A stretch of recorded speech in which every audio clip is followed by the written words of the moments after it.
할렐루야. 아멘. 네, 오늘은 나팔절에 일어날 사건들이라는 제목으로 말씀을 함께 나누도록 하겠습니다. 마지막 나팔이 울려 퍼질 때 휴거가 있죠. 랩처.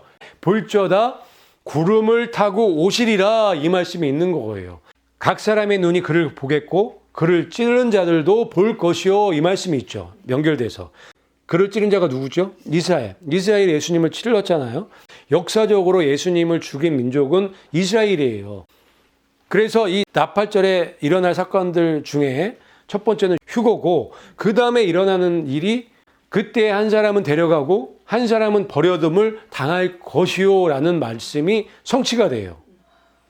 그래서 휴거되는 사람은 좋지만 버림당한 사람들은 아주 안 좋은 사건인 거예요. 전무후무한 찔려 환란이 시작되는 시점이기 때문에 그래요.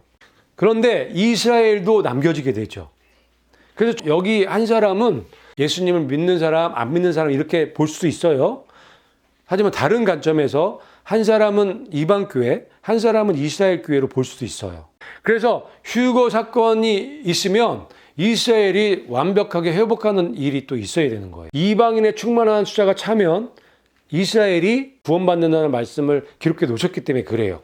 그들이 그 찌른 바 그를 바라보고 그를 위하여 애통하기를 독자를 위하여 애통하듯 한다는 말씀이 있는 거예요. 이스라엘이 이제 성령님의 기름 부음이 있게 되니까 예수님을 바라볼 수 있게 된 거예요.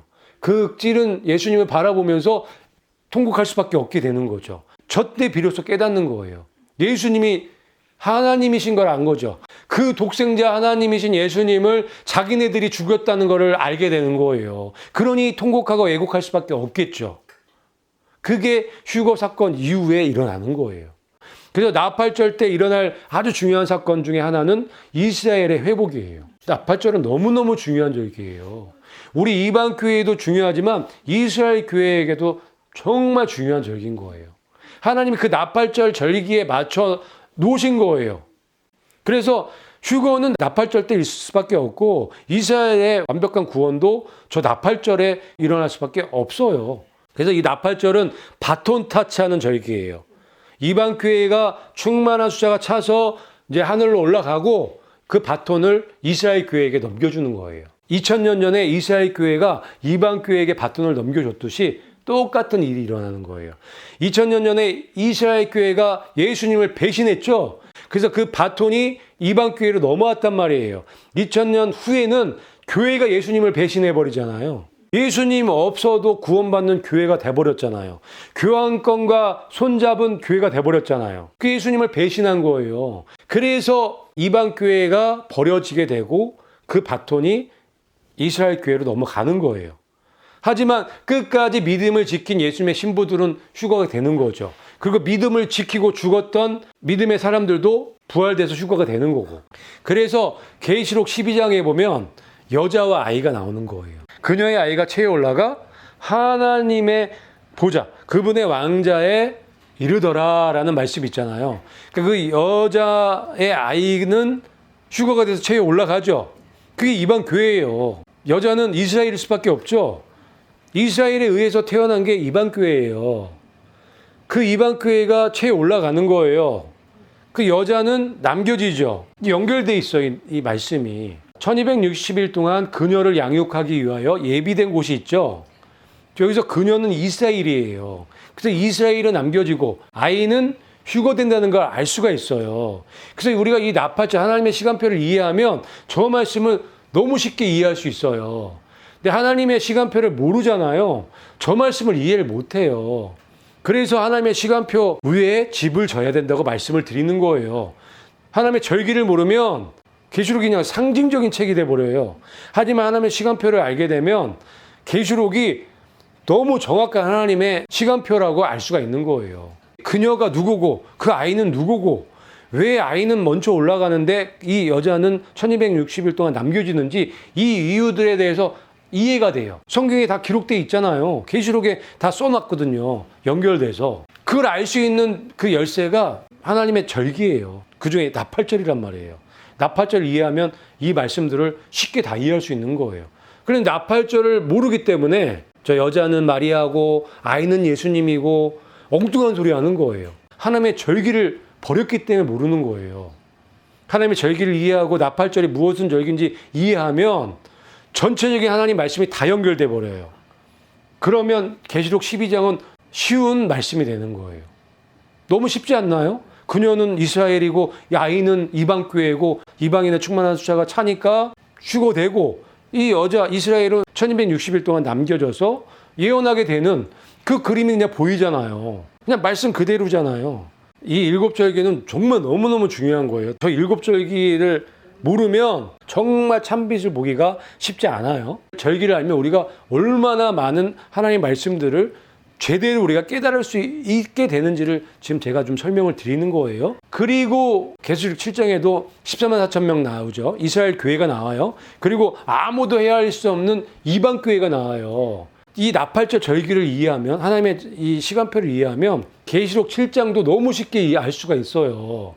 계시록 12장의 그녀와 아이를 우리가 분별해 냈듯이 계시록의 7장의 14만 4천 명과 아무도 능히 셀 수 없는 그 무리를 분별해낼 수 있는 거예요. 이스라엘의 14만 4천 명이라고 기록해 놓으셨고 아무도 능히 셀 수 없는 사람들은 모든 민족과 백성과 언어와 민족에서 나온 무리라고 기록해 놓으셨기 때문에 그렇게 기록해 놓으셨어도 몰라요. 하나님의 시간표를 모르니까, 하나님의 절기를 모르니까 전반적인 성경 내용을 모르는 거예요. 하나님의 시간표를 알게 되면 전체적인 하나님의 뜻을 알 수밖에 없잖아요. 계시록 7장과 계시록 12장과 계시록 11장이 너무 쉬운 책이 되는 거예요. 그런데 하나님의 전체적인 시간표를 모르면 알 수가 없어요. 계시록 7장과 계시록 11장과 12장이 너무 어려운 책이 돼버리는 거예요. 그러니까 접근을 잘못한 거죠. 모래 위에 집을 지면 아무리 높이 져도 무너져요. 하지만 반석 위에 집을 짓게 되면 튼튼하게 올라가서 절대 무너지지 않아요. 기초가 튼튼하기 때문에. 그 반석이 하나님의 시간표라고요. 그럴 수밖에 없는 거 아닌가요? 하나님이 정하신 뜻대로 진행이 될 건데 그 뜻이 하나님의 일곱 절기잖아요. 그러니 이 일곱 절기, 하나님의 이 시간표를 모르고 하나님의 말씀을 연구하면 연구가 제대로 되겠냐고요. 하지만 이 하나님의 이 시간표, 이 기초 위에 집을 지으면 튼튼하죠. 정말 어려운 난해한 성경 구절들도 아주 쉽게 이해할 수 있게 된단 말이에요. 제가 이 하나님의 시간표를 모르고 계시록을 연구했을 때 계시록이 너무 어려웠어요. 풀리지가 않아요. 항상 찜찜해요. 그런데 이 하나님의 시간표를 알고 나서 계시록을 연구했을 때 하나하나씩 어려운 것들이 풀리기 시작한 거예요. 그러니까 반드시 이 일곱 절기, 하나님의 이 시간표는 여러분 마스터 하셔야 돼요. 그 연결해서 계시록 11장에 하나님의 성전과 제단과 그 안에서 경배하는 자들을 측량하라는 말씀이 나오잖아요. 갑자기 하나님의 성전이 나오는 거예요. 신약에서 하나님 성전은 안 나와요. 여기서 처음 나오는 거예요. 맨 마지막 때 나오는 거죠. 왜 맨 마지막 때 나와요? 하나님의 시간표에 그렇게 정해놨기 때문에 나팔절 때 이방인의 충만한 숫자가 차고 휴거되고 이 이스라엘 교회가 회복될 거기 때문에 그때 제3성전이 회복이 되는 거예요. 그래서 이 말씀을 기록해 놓으신 거예요. 하나님의 성전과 제단이 나오는 거고 그 안에서 경배하는 자들을 측량하라고 말씀하셨는데 이스라엘 14만 4천 명에게 인치는 그 사건과 연결이 돼 있어요. 그래서 하나님의 시간표에 맞춰서 계시록을 우리가 해석을 하면 너무너무 재밌어요. 왜? 딱딱 들어맞기 때문에. 하나님의 시간표에 맞춰보면 딱 맞잖아요. 계시록 7장과 11장과 12장이 연결이 돼 있어요. 하나님의 시간표와. 그러니 하나님의 시간표에 맞춰서 연구하지 않는 분들은 모르는 거죠. 엉뚱한 얘기하는 거죠. 하나님의 시간표는 완벽해요. 하나님의 시간표는 위대한 시간표예요. 그러니까 반드시 아셔야 되는 거예요. 그리고 이 안에서 경배하는 자들, 그들이 1260일을 예언한다는 말씀도 기록해 놓으셨잖아요. 그들을 대표하는 사람들이 두 증인이에요. 그래서 이스라엘은 회복되지만 남겨져서 1260일 동안 예언 사역, 그러니까 예수님의 복음을 전하는 일을 한다는 걸 알 수가 있어요. 그리고 12장에 나오는 저 여자가 이스라엘이라는 것도 알 수가 있어요. 여자도 1260일 동안 남겨져서 양육을 받기 때문에 1260일이라는 단어는 딱 두 번 나와요. 같은 이스라엘 교회 맞잖아요. 그죠? 이게 하나님의 시간표와 맞물려서 정확하게 돌아가잖아요. 이방 교회는 휴거됐죠. 아이는 올라갔잖아요. 아이는 체에 올라가고 여자, 이스라엘 교회만 남겨지는 거예요. 그래서 1260일을 책임지는 거예요. 그거를 계시록 11장, 12장에 기록해 놓으신 거예요. 그리고 계시록 7장에도 기록해 놓으신 거예요. 바톤 터치하는 장면을. 이스라엘의 14만 4천 명은 인침받지만 아무도 능히 셀 수 없는 그 큰 무리는 하나님의 보좌에 올라가서 찬양하고 있잖아요. 완벽한 체계의 요한계시록은 하나님의 시간표에 연결해서 볼 때, 하나님의 시간표를 모르면 계시록은 어려워요. 안 보여요. 보일 수가 없죠. 하나님의 전체적인 그 시간표를 모르는데. 그래서 지금 이 마지막 때를 살아가는 예수님의 신부들에게는 이 하나님의 시간표 너무 중요하고 그중에 나팔절이 너무 중요한 거예요. 나팔절을 이해해야 계시록을 이해할 수 있기 때문에. 나팔절만 이해하면 계시록은 쉽게 풀려요. 제일 어려운 게 11장, 12장이에요. 그런데 11장, 12장이 풀려버리면 나머지는 또 다 연결되어 있거든요. 다 풀려버릴 수밖에 없는 거죠. 그래서 나팔절에 일어날 사건들 중에 첫 번째는 이방 교회가 휴거되는 거예요. 그리고 이스라엘 교회가 회복되죠. 이스라엘 교회가 회복되면서 1260일 동안 예언 사역을 하는 거예요. 명예 회복의 기회를 주는 거예요. 이스라엘은 그 삶을 못 살았잖아요. 예수님을 위해서 못 살았잖아요. 그 기회를 주시는 거예요. 하지만 굵은 베옷을 입고 그 일을 하는 거죠. 왜? 환란 기간에 들어가서 1260일을 일을 해야 되기 때문에 굉장히 힘들죠. 야곱의 환란을 겪는 거죠. 그리고 제3성전 시대가 열리는 거예요. 1260일 동안. 그리고 3년 반 후에 끝나요. 왜냐하면 적그리스도가 그 성전에 앉아서 지가 하나님이라고 할 때가 그때이기 때문에. 이게 다 이 하나님의 시간표하고 연결이 되어 있잖아요. 하나님의 말씀이. 하나님의 시간표를 알게 되니까 전반적인 성경을 알아버렸잖아요. 그러니까 너무 기쁘죠. 안다는 자체가 뿌듯하고 기분 좋은 거거든요. 이게 하나님의 시간표를 아니까 같이 따라오는 거예요, 이게. 하나님의 시간표에 맞춰서 모든 것들을 다 맞춰놨기 때문에 그럴 수밖에 없는 거예요. 가장 중요한 것만 알면 나머지 부분들은 저절로 알 수 있게끔 해놓으신 거예요. 감사하죠. 이게 비밀의 열쇠예요. 하나님의 뜻을 아는 비밀의 열쇠인 거예요. 그 다음에 어떤 사건이 일어나냐면 적그리스도가 등장을 해요. 그러니까 휴거가 있는 나팔절, 그 나팔절에 맞춰서 이제 적그리스도가 등장을 해요. 왜 그걸 알 수가 있냐면 말씀을 통해서 우리가 알 수가 있죠. 첫 번째 인을 띌 때 계시록 6장 2절에 보라 흰말이라 그 위에 탄 자가 활을 가졌고 간을 받음에 그가 나아가서 정복하고 또 정복하더라 라는 말씀이 있죠. 첫 번째 인 띌 때 흰말 탄 자가 나와요. 저 흰말 탄 자는 적그리스도죠. 흰말을 탔기 때문에 예수님이라고 오해하시는 분들이 상당히 많아요. 아니죠. 그리스도는 그리스도예요. 흰말을 탔기 때문에. 그런데 적그리스도예요. 왜 그러냐면 이 말씀 안에서 찾아볼 때 활을 가졌죠. 활. 예수님은 검이에요. 활은 사탄이에요. 활 쏘는 자는 사탄이에요. 지금도 계속 우리를 향해서 활 쏘는 자.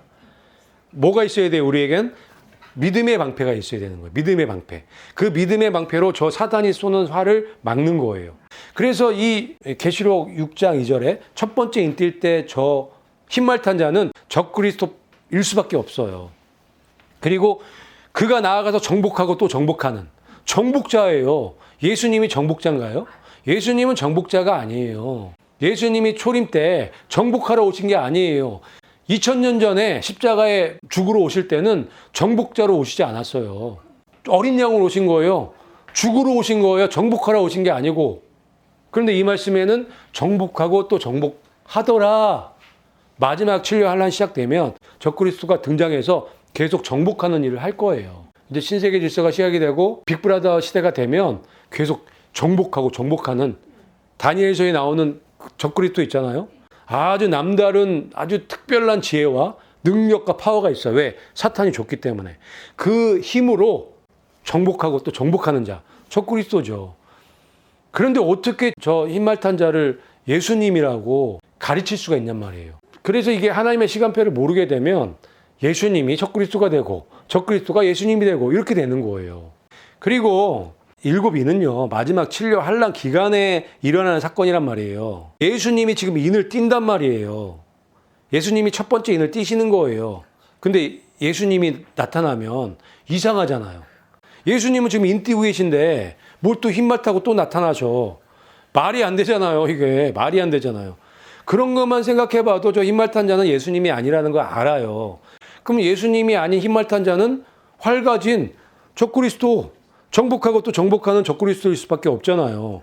그런데 저게 재앙이라고요. 저게 환난이라고요. 저 적그리스도가 아주 악독한 최고의 폭군이거든요. 아주 나쁜 놈이거든요. 그러니까 저 나쁜 놈이 전 세계를 장악하면 재앙이에요, 기쁜 일이에요. 재앙 중에 재앙인 거예요. 일곱인 자체가 다 심판이거든요. 그 뛸 때마다 심판이 진행이 되는 건데 첫 번째 뛸 때 흰말이 나오잖아요. 엄청난 재앙인 적그리스도가 나타나는 거예요. 그리고 이거 연결해서 다니엘서 9장 27절을 보면 그가 장차 많은 사람들과 더불어 한일의 동안의 언약을 굳게 맺고라는 말씀이 있잖아요. 여기서 저 그가가 적그리스도죠. 또 저거를 또 예수님이라고 가리키는 사람들이 또 엄청나게 많아요. 이게 이 흰말 탄 자가 그리스도 예수님이라고 가리키는 사람들은 여기 다니엘서 9장 27절에 나오는 여기 그가를 그리스도라고 가리키는 거예요. 아니 이 그가가 어떻게 예수님이 될 수가 있어요. 여기 보니까 그가 장차예요. 장차는 마지막 때를 얘기를 하는 거예요. 다니엘에서는요 바벨론 때부터 맨 마지막 끝부분인 마지막 때 그때까지 쓴 책이에요. 이해 가세요? 다니엘 전체 책이 그렇다고요. 그렇기 때문에 여기서 그가 장차할 때 이 장차는 맨 마지막 때를 얘기를 하는 거예요. 2000년 전에 예수님 그때가 아니고 그가 장차 많은 사람들과 더불어 한일의 동안의 언약을 맺는다고 하죠. 맨 마지막 때에 한일이면 7년을 얘기를 하는 거죠. 7년 환란을 얘기를 하는 거예요. 7년 환란이 시작되기 위해서는 나팔절, 휴거가 있어야 되는 거예요. 이스라엘이 회복되는 그런 일이 있어야 되는 거예요. 그 나팔절이 있어야 되는 거예요.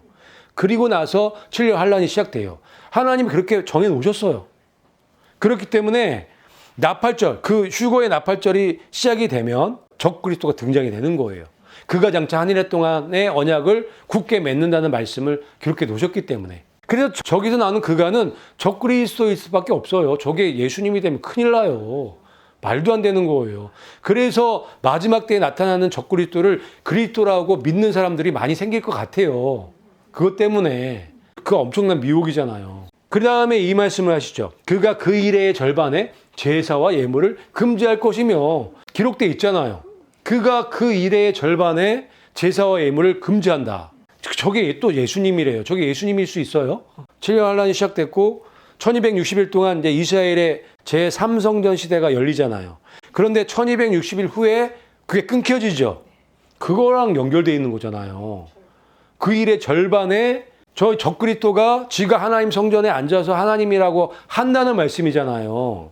그게 연결돼서 이렇게 나오잖아요. 또 포악하여 가증한 것이 날개를 의지하여 설 것이며 기록되어 있잖아요. 그냥 그 같은 절에 27절에 다 써 있잖아요. 그런데 왜 어떻게 이거를 갖다가 예수님이라고 가리킬 수 있냔 말이에요. 모르니까. 하나님의 시간표를 모르니까, 하나님의 절기를 모르니까 그런 말들을 하는 거예요. 기록되어 있잖아요. 이렇게. 그가 7년 언약을 맺죠. 그 일의 절반에 제사와 예물을 금지하죠. 그리고 나서 포악하여 가증한 것이 날개를 의지하여 선다는 건 하나님의 성전에 자기가 앉아서 하나님이라고 한다는 얘기잖아요. 그렇죠? 그 다음에 이렇게 기록되어 있죠. 또 이미 정한 종말까지 진노가 황폐하게 하는 자에게 쏟아지리라. 써 있잖아요. 저 그가가 황폐하게 하는 자라고 써 있잖아요. 저렇게. 이미 정한 종말까지 진노가 황폐하게 하는 자. 여기가 이 그가잖아요. 한일의 동안에 언약을 맺은 사람이잖아요. 그 일의 절반에 제사 예물을 금지한 사람이잖아요. 포악하여 가증한 것, 날개를 의지해서 쓴 사람, 성전에 앉아서 자기가 하나님이라고 한 사람이잖아요. 그 사람이 황폐하게 하는 자, 적그리스도, 대적자잖아요. 다 기록되어 있잖아요. 여기 단계별로 되어 있는 거 이게 1단계예요. 한일의 동안의 언약을 굳게 맺는 거. 2단계는 그 일의 절반에 제사와 예물을 금지하는 거예요. 그리고 나서 3단계 하나님 성전에 앉아서 자기가 하나님이라고 한다는 거예요. 그리고 4단계는 그 황폐하게 하는 자, 적그리스도가 정한 종말까지 진노가 그 위에 쏟아지는 거예요. 완전히 멸망하게 된다는 얘기죠. 그러니까 오래 가진 못한다는 거예요. 오래 가지는 못해요. 7년 안에 다 끝나버리기 때문에. 그 말씀을 요약해서 다니엘서 9장 27절에 아주 자세하게 설명해 놓은 건데 하나님의 시간표를 모르니까 완전히 이상하게 해석을 해버려요. 이 말씀을 완벽하게 이해하는 분들이 많이 없어요. 왜요? 하나님의 시간표를 모르기 때문에. 나팔절이 무슨 절기인지 모르기 때문에. 하나님의 시간표를 알고 나팔절이 정확하게 무슨 절기인지 이해하면 이 말씀이 너무 쉽죠. 뭔 얘기인지 딱딱딱딱 알겠죠? 그거예요. 그러면 그만큼 하나님의 시간표가 중요한 거고, 하나님의 시간표를 통해서 예언의 말씀들을 보는 건 너무너무 중요한 거예요. 그게 기초가 돼야 되겠죠, 당연히. 그 시간표 위에 말씀들을 기록하셨겠죠. 그래서 그 시간표를 보고, 절기들을 보고, 이 말씀들을 보면 너무너무 말씀들이 쉬운 거예요. 그렇게 성경을 보시고, 여러분들 깨닫고 연구하고, 그 말씀, 그 깨달은 말씀들을 전해주는 거예요. 아주 쉽죠? 아주 명확하게 딱 드러났잖아요. 그래서 나팔절 이후에 일어날 사건들 중에서 정말 중요한 사건 중에 하나가 적그리스도의 등장인 거예요. 강력한 지도자, 강력한 독재자, 옛날에 그 니무롯 같은 사냥꾼, 그가 나타난다고 기록해 놓으셨어요. 그래서 단일 정부, 그 다음에 단일 종교가 설 것이고, 단일 경제가 만들어지겠죠. 그래서 빅브라더 시대가 열리고, 독재 시대가 열리게 되고, 통제 감시 시대가 열리게 돼요. 적그리스도가 나타나야 온 세계를 하나로 규합하고 신세계 질서를 만드는 거예요. 이게 신세계 질서예요. 세계 단일 정부, 종교, 경제, 빅브라더 독재 시대에 통제와 감시 시대를 신세계 질서라고 하는 거고, 사탄이 이 신세계 질서를 만드는 이유는 모든 사람을 자기의 완벽한 숙주, 완벽한 노예들로 만들기 위해서 이 시스템을 만드는 거예요. 지금 하나씩 다 만들어가고 있잖아요. 강력한 적그리스도만 나타나면 완성할 수 있어요. 하지만 휴거가 있는 나팔절이 있어야 되는 거예요. 그 하나님의 그 때, 정한 때, 그걸 기점으로 이 모든 것들이 다 열리게 돼 있어요. 악한 자의 나타남은 사탄의 활동을 따라 모든 능력과 표적과 거짓 기적과 불의의 모든 속임으로 멸망하는 자들에게 있으리라고 말씀하고 계세요. 이 악한 자의 나타남이 그만큼 무서운 거예요. 이 악한 자, 저 악한 자가 나타나지 않으면 세계 단일 정부, 단일 종교, 단일 경제, 이 빅브라더, 이 신세계 질서, 이거는 불가능해요. 할 수가 없어요. 하지만 나타나죠. 아까 다니엘서에도 그가 장차 한 일 동안에 언약을 맺는다는 그 사람, 교활하고 지혜롭고 아주 강력한 폭군 지도자, 독재자, 적그리스도거든요. 그가 나타나면 사탄의 활동을 따라 나타난다는 건 사탄의 권세를 가지고 일한다는 거예요. 어떻게? 모든 능력으로, 모든 표적과 모든 거짓 기적을 통해서 일하는 거예요. 그리고 중요한 거는 불의의 모든 속임수로, 모든 거짓말을 통해서 모든 사람들을 사탄의 숙주로 만든다는 말씀을 해놓으신 거예요. 지금도 어떤 면에서는 사탄이 그렇게 사람들을 속이고 있죠. 모든 능력과 거짓 표적과 거짓 기적과 모든 거짓말로 사람들을 속이고 있어요. 그래서 거의 대부분의 사람들이 미혹되어 있죠. 많은 사람들이 미혹되어 있는 상황일 수밖에 없는 이유가 있는데, 그 이유가 뭐냐면 진리를 믿지 않고 불의를 좋아하는 모든 자들로 하여금 심판을 받게 하려 하심이라. 그 얘기는 뭐냐면 진리를 믿지 않아요. 말씀을 믿지 않고 사탄이 만들어 놓은 세상의 시스템을 믿는 거예요. 돈을 믿고 권력을 믿고 성공을 믿는 거예요. 세상적인 성공. 그렇기 때문에 심판을 받을 수밖에 없다고 기록해 놓으신 거예요. 이거를 역으로 생각해 보면 우리가 진리를 받아들이기만 하면 저 세력을 이길 수 있다는 얘기예요. 저 사악한 자를 이길 수 있다는 거예요. 세상을 이길 수 있다는 거예요. 그래서 이 말씀은 소망이 되는 말씀이에요. 우리가 이제 불의를 버리고 진리를 받아들이겠다는 결단만 하면 되는 거예요. 자, 보시면, 자, 이 세상에는 진리 시스템이 있죠. 성경 말씀을 중심으로 한 진리 시스템이 있어요. 하나님이 만드신 거예요. 예수님을 통해서. 또 하나는 불의의 시스템이에요. 사탄 중심으로 사탄의 종들을 통해서 구축해 놓은 불의의 시스템이 있어요. 저 중간에 우리가 딱 껴있는 거예요.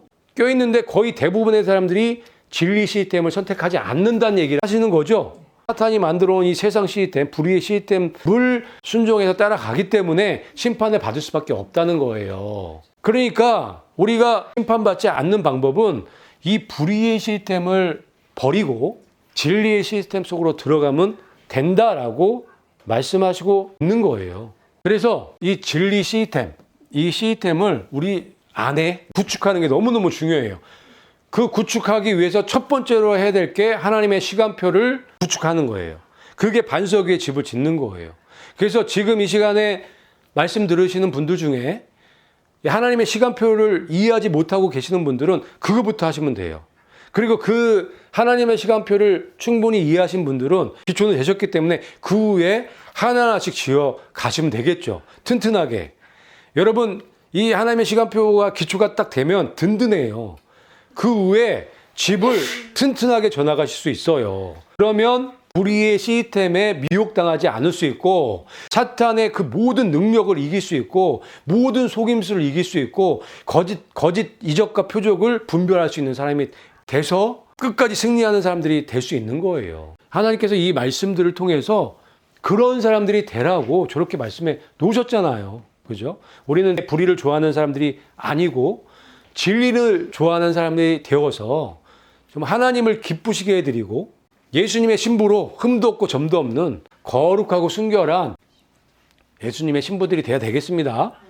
받은 사람이 연단을 받아 스스로 정결하게 하며 희귀할 것이나 악한 자는 아무것도 깨닫지 못하되 오직 지혜 있는 자는 깨달으리라.